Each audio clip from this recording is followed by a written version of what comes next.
Polish authorities cannot allow the border with Ukraine to be blocked, regardless of the justification for the protest, Polish Prime Minister Donald Tusk has said.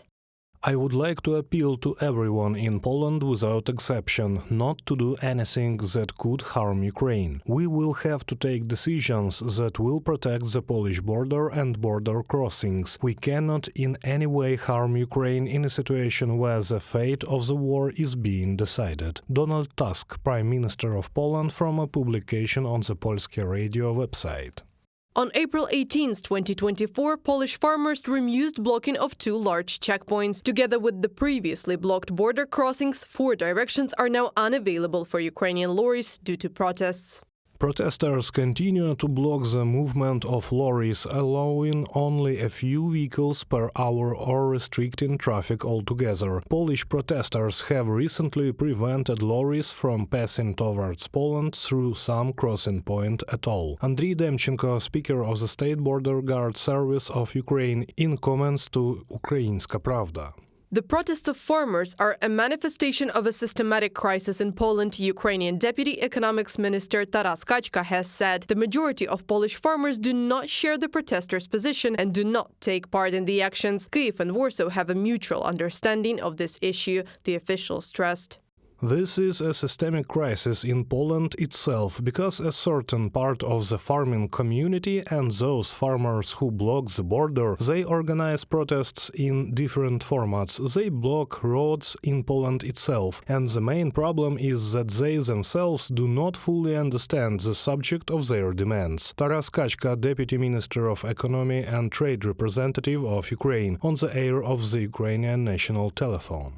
Farmer protests in Poland started on November 6, 2023 and continue with pauses and interruptions to this day. Cases of grain spoilage by protesters have been recorded several times.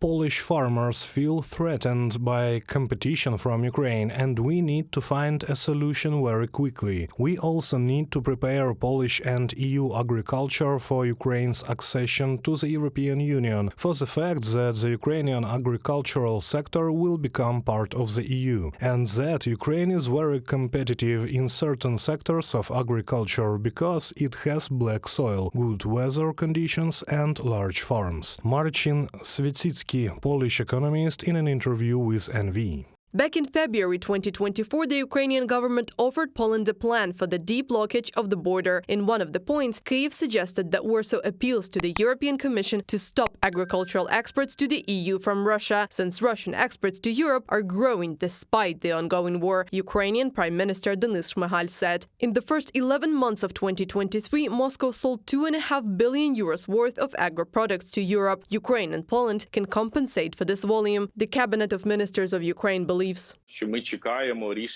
We are waiting for a decision from Poland on the blockade, because Ukraine has made its step. And we have basically said that we are ready to take a diversion, understanding the current political situation. But let's take into account the people who signed contracts earlier, give them the opportunity to export, but we have not received a clear response to this. The Polish Prime Minister noted that according to the latest decision of the Polish government, all border crossings have the status of critical infrastructure. Therefore, public services will work on clearing the border crossings as well as support those who lost part of their income because of this situation. Reported by Anastasia Tarnavska, Yulia Granovska, UATV News.